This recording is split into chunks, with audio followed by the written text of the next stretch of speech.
गति के प्रथम नियम है ना। गति के प्रथम नियम हम लोग पढ़े थे, क्या पढ़े थे? फर्स्ट लॉ ऑफ मोशन, गति के 3 नियम पढ़े थे, जिसमें पहला नियम क्या पढ़े थे कि कोई वस्तु अगर विराम अवस्था में है तो विराम में ही रहेगा, और कोई वस्तु अगर गति में है तो गति में ही रहेगा जब तक कि उस पर कोई बाह्य बल ना लगे। हमने एग्जांपल के तौर पर बताया था कि अगर सपोज हम यहाँ से फुटबॉल को किक मारते हैं, है ना, फुटबॉल को किक मारते हैं, तो अगर मारते ही इस डायरेक्शन में उत्तर की ओर तो फुटबॉल निरंतर जाता ही रहेगा, है ना। यानी फुटबॉल गति में है तो गति करते ही रहेगा। कब तक? जब तक उस पर कोई बाह्य बल उसको रोकने का काम ना करे। तो कोई वस्तु अगर गति में है तो गति करता ही रहेगा, कोई वस्तु अगर विराम अवस्था में है तो विराम में ही रहेगा।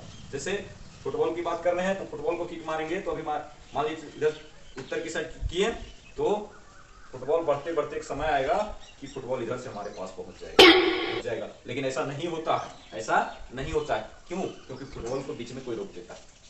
कौन रोकता है? तो खेल के मैदान में फुटबॉल मारते हैं तो क्या हमेशा फुटबॉल आगे बढ़ते रहता है? नहीं, खिलाड़ी रोक देते हैं, खिलाड़ी भी वहां रोक रहे हैं। लेकिन अगर कभी कभी खिलाड़ी नहीं भी रोकते हैं तो दूर जाकर फुटबॉल रुक जाता है कि नहीं रुक जाता है?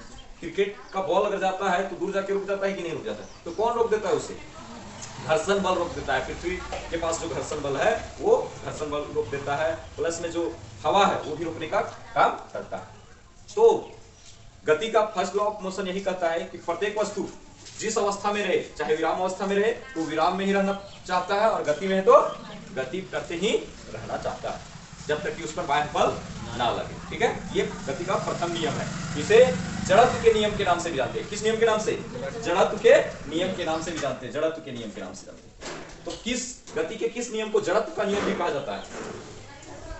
जड़त्व का नियम किस गति के नियम को कहा जाता है? गति के प्रथम नियम को जड़त्व का नियम भी कहा जाता है। यह जड़त्व का दो प्रकार के, कितने प्रकार का? दो प्रकार का। एक विरामावस्था का जड़त्व और दूसरा गति का जड़त्व। विरामा अवस्था का जड़त्व और दूसरा है गति का जड़त्व। गति का जड़त्व। विरामावस्था का जड़त्व में क्या है कि कोई वस्तु अगर विराम में है तो विराम में ही रहना चाहता है।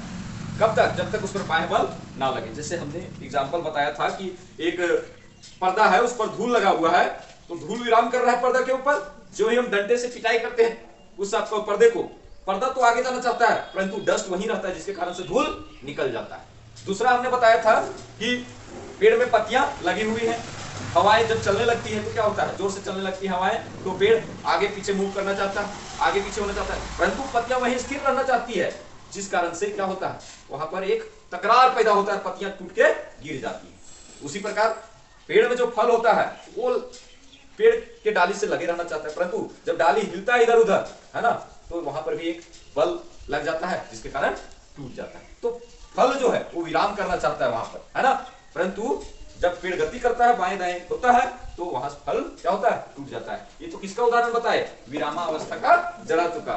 और उदाहरण देखिए विरामावस्था का जड़त्व का, हम लोग जब किसी गाड़ी में बैठे होते हैं, आराम से बैठे होते हैं, लेकिन जब अचानक गाड़ी खुलती है तो हमारा शरीर चाहता है कि विराम करते रहे, परंतु गाड़ी आगे बढ़ती है तो हम लोग क्या हो जाते हैं? पीछे हो जाते हैं। किसके कारण? तो विरामावस्था का जड़त्व के कारण। तो इतने सारे उदाहरण देखिए विरामावस्था का जड़त्व। अब देखते हैं गति का जड़त्व, है ना। अब देखो गति का जड़त्व, मतलब गति कोई पहले से कर रहा होता है, पहले से गति कर रहा होता है, लेकिन जब उस पर बल लगता है तो कुछ प्रतिक्रिया होता है। देखेंगे इसका एग्जाम्पल क्या होता है। जैसे देखिए हम लोग गति कर रहे हैं, गाड़ी से जा रहे हैं, कोई गाड़ी से जा रहे हैं और अचानक गाड़ी का ब्रेक अप्लाई होता है तो क्या होता है? हम लोग आगे की ओर झुक जाते हैं। जैसे ब्रेक लगा हम लोग आगे, तो हमारा शरीर में क्या चाहता है कि आगे बढ़ते रहे, गाड़ी के साथ हमारा शरीर भी आगे बढ़ते रहे, परंतु ब्रेक लगता है, गाड़ी में रुकावट आता है, हम लोग आगे बढ़ जाते हैं, है कि नहीं? बढ़ जाते हैं कि नहीं? तो यह है गति का जड़त्व। ठीक है, विरामावस्था का जड़त्व और गति का जड़त्व, समझ में आ गया? जड़त्व के दो प्रकार है। जड़त्व को और किस नियम से जाना जाता है? गति के प्रथम नियम। ये पूछेगा एग्जाम में कि बताइए फल जो है पेड़ से टूट के गिर जाते हैं, ये किस जड़त्व का उदाहरण है? विरामावस्था का जड़त्व, है ना। एक पर्दे पर लगे धूल को हम लोग डंडे से पीट के हटाते हैं, किसके कारण?